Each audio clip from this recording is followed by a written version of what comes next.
Hello guys, welcome to my YouTube channel. तो आज हम लेकर आए हैं फाइनली कक्षा 7वीं के विज्ञान का जो पेपर है।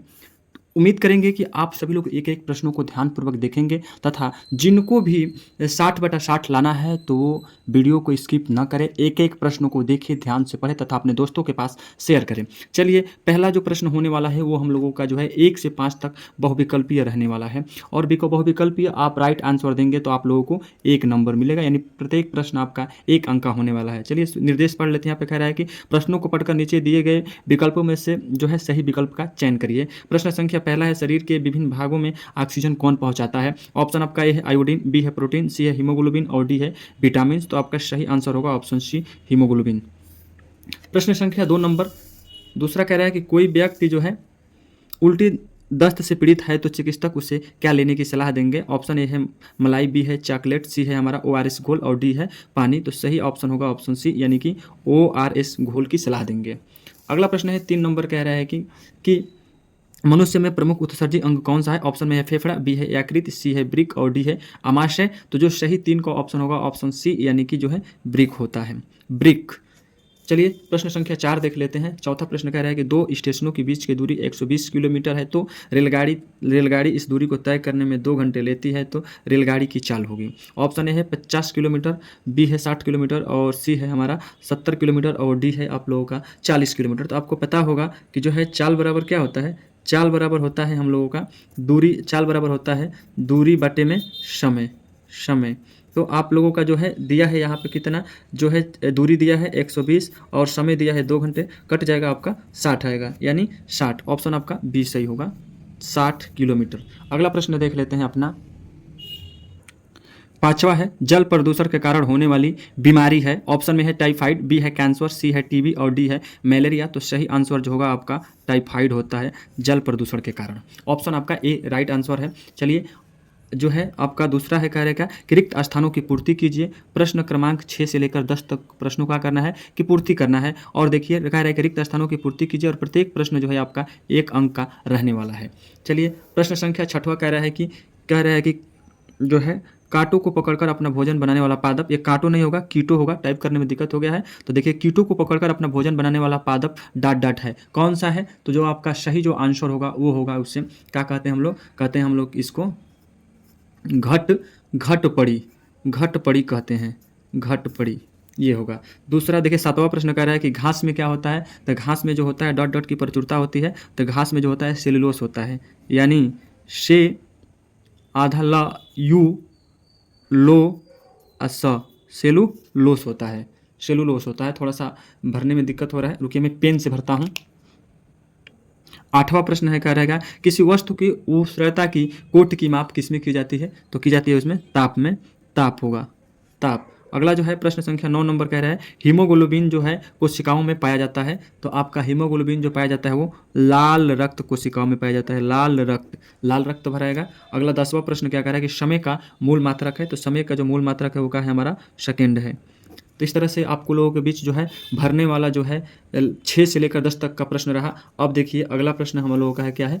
अति लघु उत्तरीय प्रश्न। अति लघु उत्तरीय प्रश्नों का 11 से लेकर 16 तक है। चलिए निर्देश में पढ़ लेते हैं। देखिए प्रत्येक प्रश्नों को हल कीजिए, प्रत्येक प्रश्नों के लिए 2 अंक निर्धारित किए गए हैं। कितना? 2 अंक मिलेगा। अच्छा, 11वां प्रश्न कह रहा है हमारा कि कोशिका द्रव्य किसे कहते हैं? 12वां प्रश्न है विटामिन सी के स्रोत कौन कौन से हैं? और आप लोगों का इन सारे जो प्रश्नों का होगा आप लोगों का जो है ये 11 से लेकर 16 तक का हम आंसर आप लोगों को ये लाइन बाय लाइन करा देते हैं। पहले आप लोग प्रश्न पढ़ लीजिए।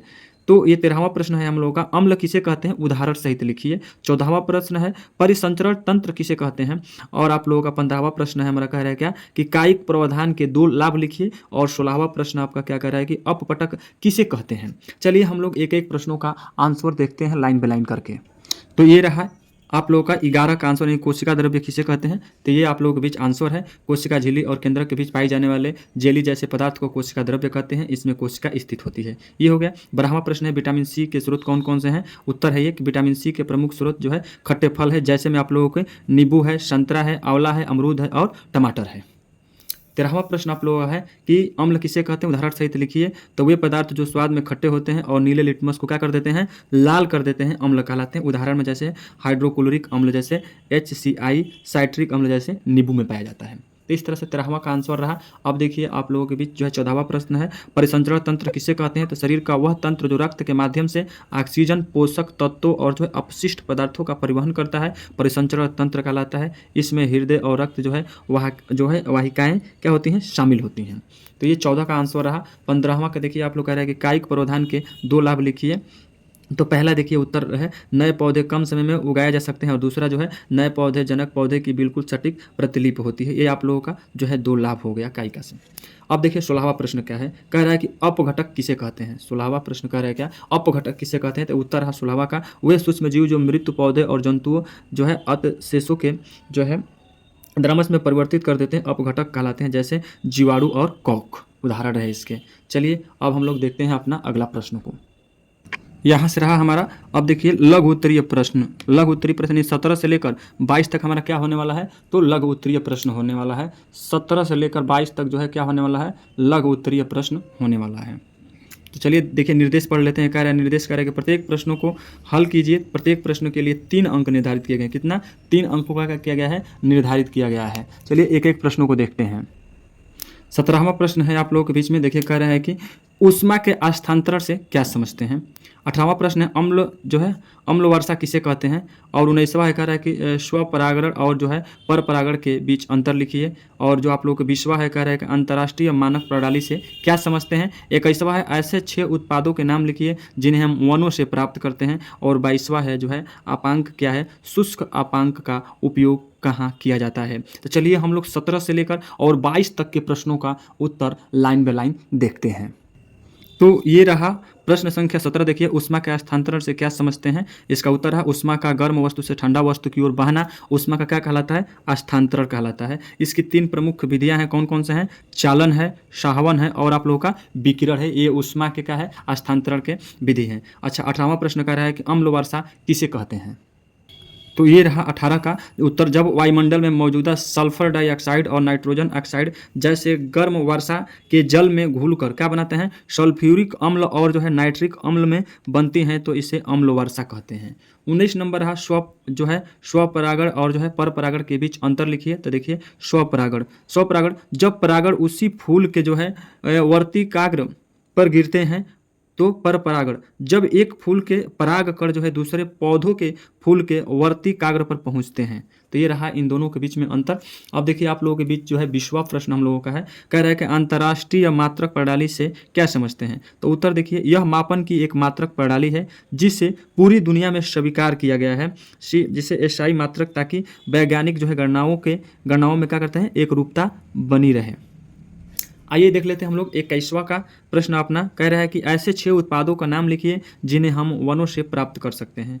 तो आंसर है आप लोगों का पहला लकड़ी हो गया, दूसरा औषधिया हो गया, तीसरा गोंद हो गया, चौथा शहद हो गया, 5वां फल हो गया, 6वां रबड़ हो गया। इस तरह से आप लोगों का 21 का आंसर रहा। अब देखिए अपना 22वां प्रश्न क्या है, कह रहा है कि अपांक क्या है? शुष्क अपांक का उपयोग कहाँ किया जाता है? तो उत्तर है आप लोगों का अपशिष्ट जल उपचार के दौरान जो है नीचे बैठने वाले ठोस कचरे को क्या कहते हैं? अपांक कहते हैं। शुष्क अपांक का उपयोग जो है खाद के रूप में मिट्टी की उर्वरता बढ़ाने के लिए क्या किया जाता है? उपयोग किया जाता है। तो इस तरह से आप लोगों का चलिए हम लोग देख लेते हैं अपना अगला प्रश्न है। 23वां प्रश्न क्या कह रहा है कि फलों का जो है पकना एवं रासायनिक परिवर्तन का उदाहरण स्पष्ट कीजिए। ये आप लोगों का जो है,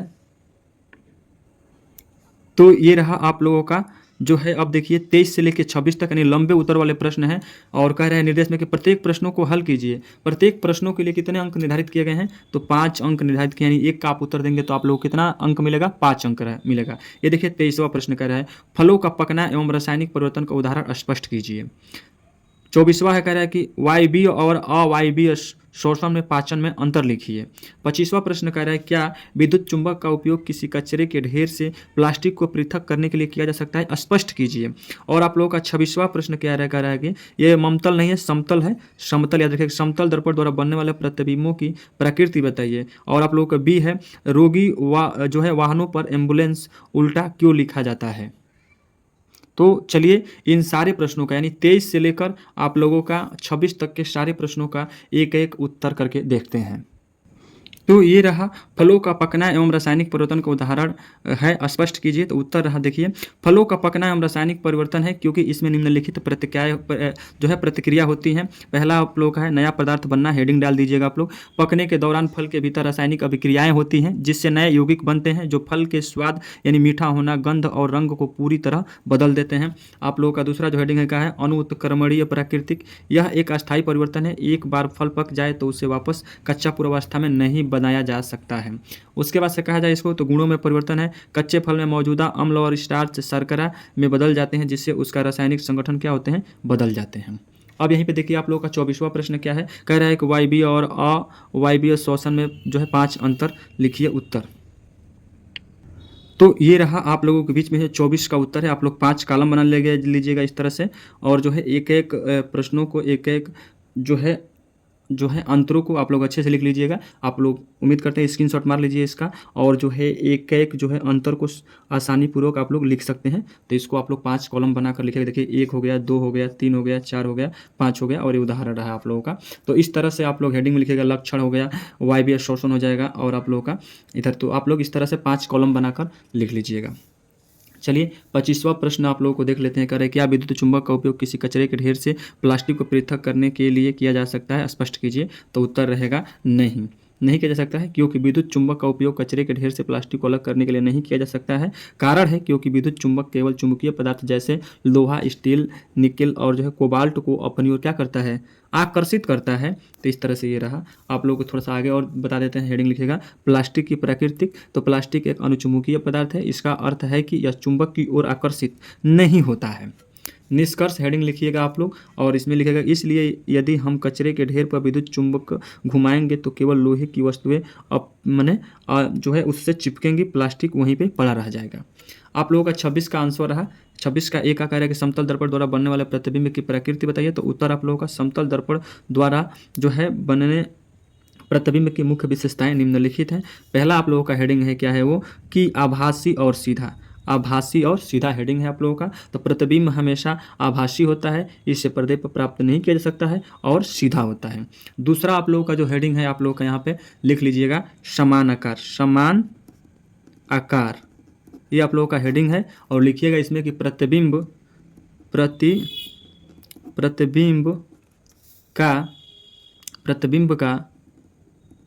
आकार जो है क्या होता है, वस्तु के बिल्कुल क्या होता है, बराबर होता है। उसके बाद से आप लोग लिखिएगा अगला हेडिंग जो है आप लोगों का क्या लिखिएगा आप लोगों का यहीं पे जो है पार्श्व परिवर्तन ये आप लोगों का हेडिंग रहेगा। और इसमें लिखिएगा कि जो है प्रतिबिंब आप लोग क्या है, प्रतिबिंब में पार्श्व परिवर्तन क्या होता है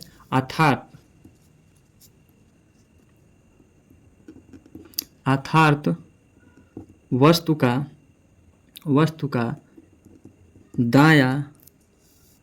दायां भाग प्रतिबिंब के बायां दिखाई देता है। तो इस तरह से आप लोगों का ये रहा। अगला जो हेडिंग लिखिएगा आप लोगों का समान दूरी। ये हेडिंग रहा समान दूरी। और समान दूरी में क्या लिखेगा आप लोग कि जो होता है प्रतिबिंब होता है, ये प्रतिबिंब जो होता है वो दर्पण के पीछे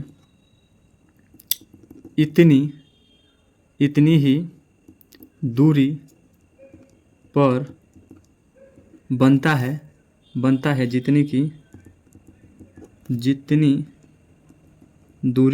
जितनी दूरी पर जो है वस्तु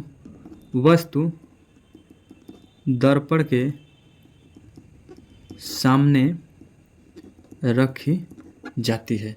तो इस तरह से आप लोगों का 26 का आंसर जो रहा। तो उम्मीद करते हैं कि एक एक प्रश्न आप लोगों को समझ में आया होगा। तो प्लीज़ आप लोग वीडियो को लाइक करिए, चैनल को सब्सक्राइब कर लीजिए, ऐसे वीडियो आप लोगों के पास आता रहेगा।